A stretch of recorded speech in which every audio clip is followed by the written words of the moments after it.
এই হাদিসটা এখনো বুঝতে পারি না।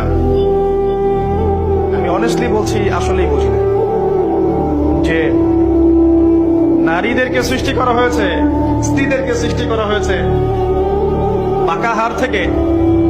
তাদেরকে জোর করে সোজা করতে যেও না, তাহলে ভেঙে যাবে, আর ওই অবস্থায় ছেড়ে দিলে তারা বাঁকাই থেকে যাবে।